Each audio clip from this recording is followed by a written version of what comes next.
আজকে বানাবো চিড়ের পোলাও। প্রথমে চিড়েটাকে ভিজিয়ে রেখে দেবো।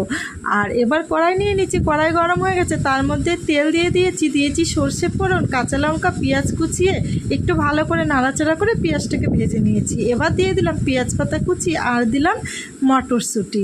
এবার এটা দিয়ে ভালো করে একটু নাড়াচাড়া করে ভেজে নেব।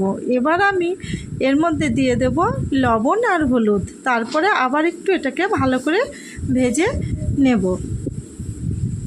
এবার আগের থেকে আমি যে চিড়েটাকে ধুয়ে রেখে দিয়েছিলাম জল ঝরিয়ে, সেই চিড়েটা দেব। এখানে আমি কাঁচা চিড়ে নিয়েছি।